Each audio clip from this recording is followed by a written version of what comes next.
परम आदरणीय रामदेव महाराज जी, हमारे एनडीए के संयोजक ज्येष्ठ नेता शरद यादव जी, तेलुगु देशम के पार्लियामेंट में पार्टी के नेता नागेश्वर राव जी, मेरे सहयोगी विजय गोयल, मुरलीधर राव, कैप्टन अभिमन्यु, अकाली दल के मंजीत सिंह जी, मंच पर उपस्थित इस आंदोलन में शरीक हुए सभी आदरणीय महानुभाव भाई और बहनों, 2 दिनों के बाद 15 अगस्त हम भारत का स्वतंत्रता दिन मना रहे हैं। पर सही अर्थ में हमको स्वाधीनता उस दिन मिलेगी जिस दिन हम हमारे देश को भय, भूख, आतंक और भ्रष्टाचार से मुक्त करेंगे। ये जो भ्रष्टाचार है, ये महंगाई है, इसका सबसे बड़ा अगर कोई कारण है तो गलत आर्थिक नीति और भ्रष्ट प्रशासन ने हमारे देश का सत्यानाश किया है। रामदेव बाबा जी यहां आंदोलन के लिए बैठे, वो कोई चुनाव लड़ने वाले नहीं है, कोई राजनीतिक स्वार्थ से ये लड़ाई नहीं लड़ रहे हैं, तो सही अर्थ में लड़ाई लड़ रहे हैं देश की स्वाधीनता के लिए, देश को भय, भूख, आतंक और भ्रष्टाचार से मुक्त करने के लिए लड़ाई लड़ रहे हैं। जो विदेशी बैंकों में काला धन है, वो वापस लाना, ये कहना देश में कोई गुनाह है?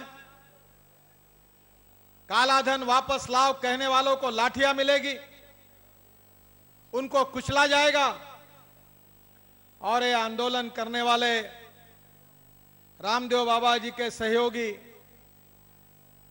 आचार्य बालकृष्णन जी, इनको तो सीबीआई लगाकर जेल में डाला गया द्वेषपूर्ण रवैयों से।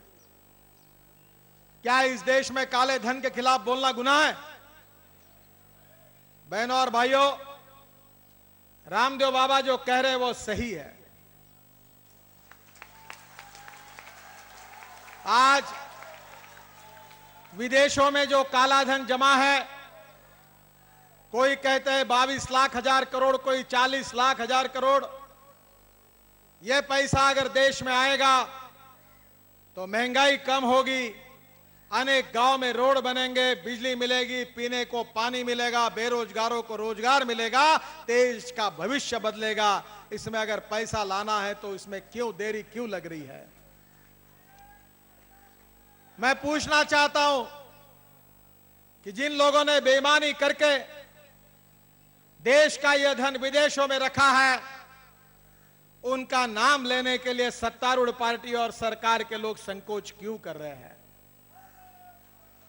मैं उनसे आह्वान करता हूं कि जो भी लोग हो, किसी भी पार्टी के साथ जुड़े हो, जिन्होंने देश के साथ बेईमानी करके ये काला धन विदेशी बैंकों में रखा है, उनके नाम जाहिर करो और काला धन वापस लाओ। यही हमारे देश की जनता की मांग है।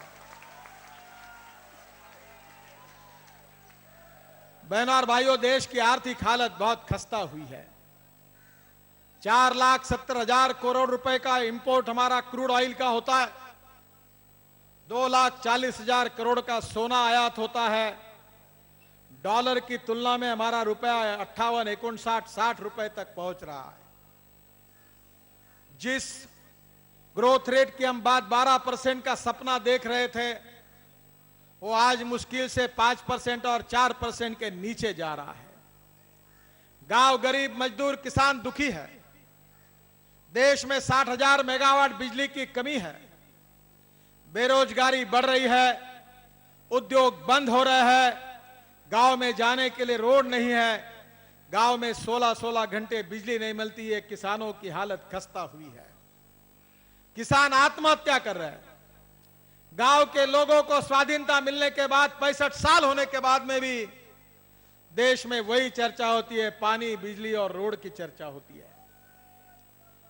मैं रामदेव बाबा जी के बातों से सहमत हूं कि अगर ये काला धन देश में वापस आएगा तो देश के गांव, गरीब मजदूर, किसान के कल्याण के लिए अगर खर्चा होगा तो देश की तस्वीर बदलेगी, देश का भविष्य बदलेगा। और इसी बात के लिए आंदोलन शुरू हुआ है।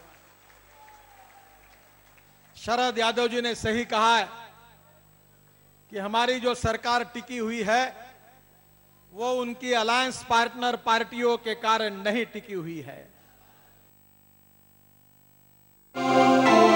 इस सरकार की सबसे बड़ी ताकत अगर कोई है तो सीबीआई इसकी ताकत है। और अनेक निरपराध लोगों को झूठी केसेस डालकर उनको अरेस्ट करना, उनको हरास करना और अनेक पार्टियों के नेताओं को ब्लैकमेल करके उनको अपने उपयोग के लिए उनका उपयोग करना, यही इस सरकार की नीति रही है।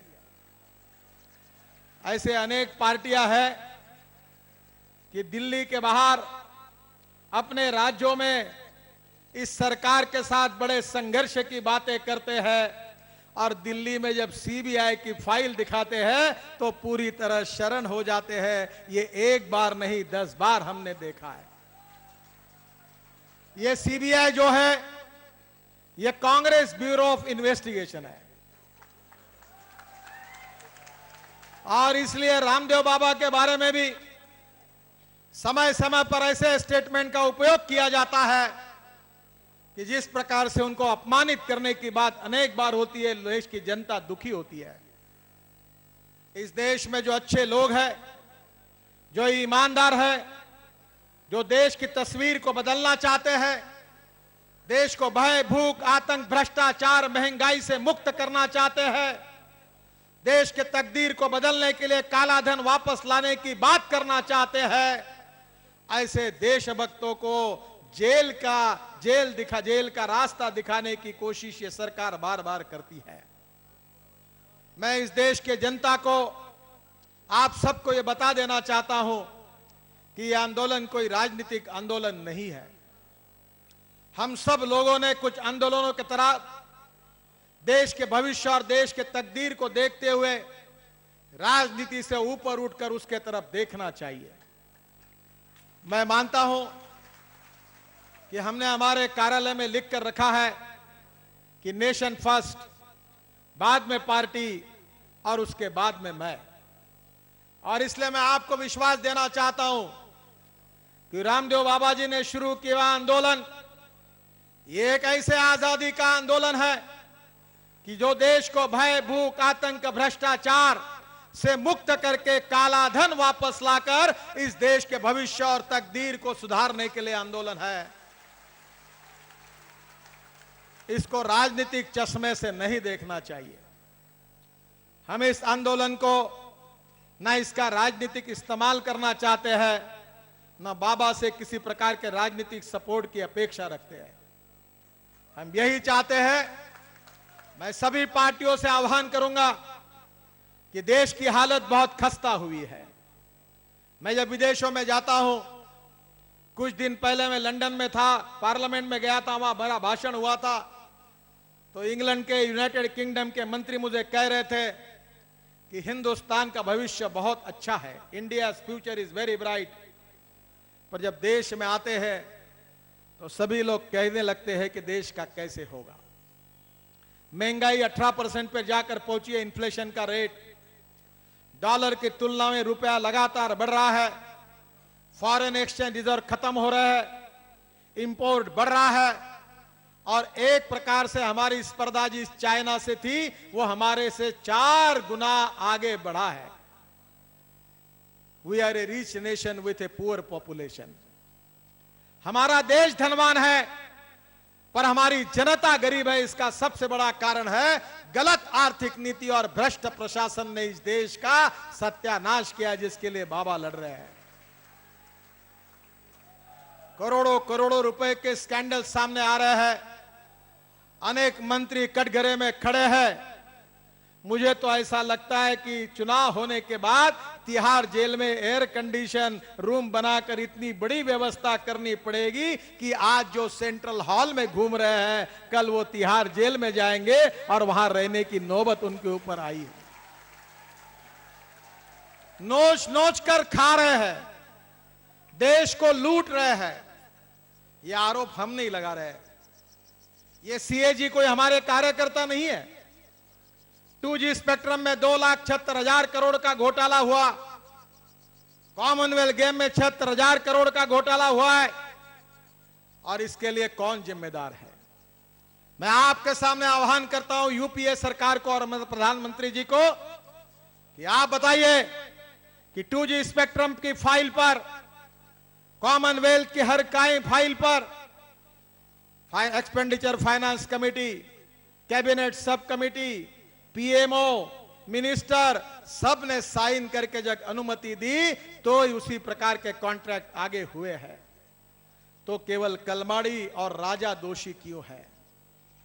क्या उस समय चिदंबरम साहब ने 2G स्पेक्ट्रम के फाइल पर साइन नहीं की थी? इसको स्वीकृति नहीं दी थी? प्राइम मिनिस्टर ने उस समय इन बातों को चुपचाप रहकर समर्थन नहीं किया था? इसके कागज देश की जनता के सामने है। और इसलिए बहनों और भाइयों, ये जो आंदोलन है, ये जो संघर्ष है, ये देश के भविष्य और देश के भवितव्य को बनाने के लिए है। मैं आप सबको अपील करता हूं और भारतीय जनता पार्टी की तरफ से वचन देता हूं कि इस आंदोलन में कोई झंडा डंडा नेतृत्व न लेते हुए आप जिस कॉज के लिए काम कर रहे हैं, देश के लिए काम कर रहे हैं, पूरी सहानुभूति, पूरा सहकार्य और जो जो आप मांगेंगे पूरा सक्रिय समर्थन हम आपके साथ देंगे, आपके पीछे खड़े रहेंगे।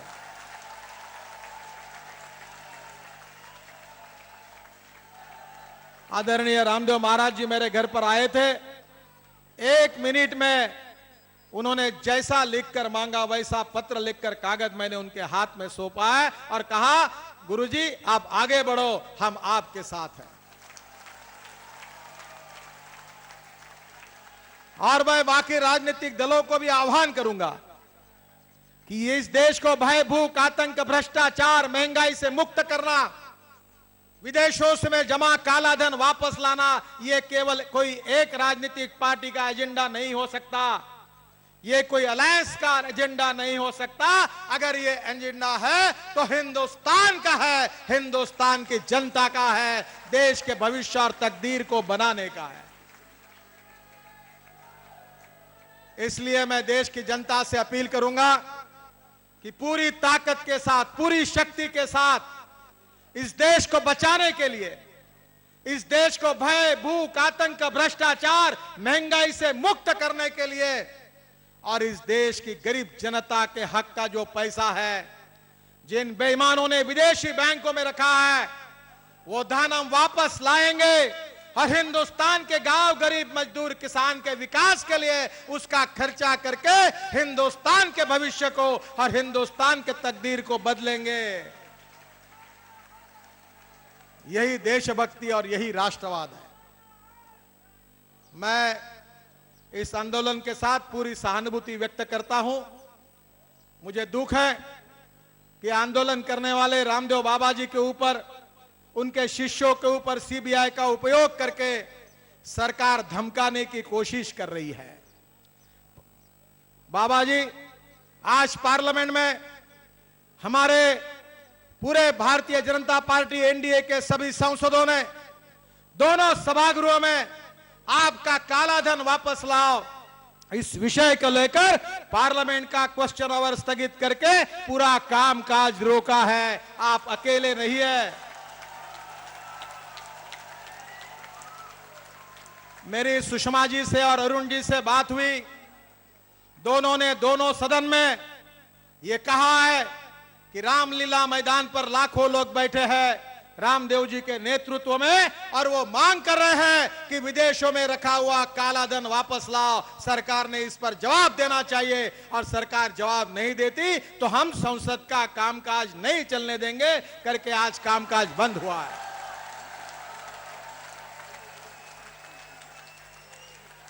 मैं रामदेव जी को कहना चाहता हूं कि बिल्कुल डरने की कोई बात नहीं है। हम पूरी ताकत के साथ, पूरी शक्ति के साथ आपके साथ खड़े हैं और आगे भी इस आंदोलन में खड़े रहेंगे। यही विश्वास व्यक्त करते हुए अपना भाषण समाप्त करता हूं। धन्यवाद। भारत माता की। एबी वर्धन साहब ने फोन करके अपना पूरा समर्थन दिया है। पूरी सीपीआई पार्टी को हम सब की ओर से अभिनंदन करते हैं। कम्युनिस्ट पार्टी ऑफ इंडिया की ओर से भी समर्थन आया है एबी वर्धन जी का। एक बार जोरदार करतन ध्वनि द्वारा कांग्रेस पार्टी का भी हम हृदय से आभार ज्ञापित करते हैं। बाला साहब ठाकरे जी ने, आदरणीय भाई मनोहर जोशी जी ने फोन करके इस पूरे आंदोलन को समर्थन दिया है। एक बार आप सबकी ओर से बाला साहब ठाकरे जी का भी, भाई मनोहर जोशी जी, भाई उद्धव ठाकरे जी का बहुत बहुत अभिनंदन, स्वागत करते हैं।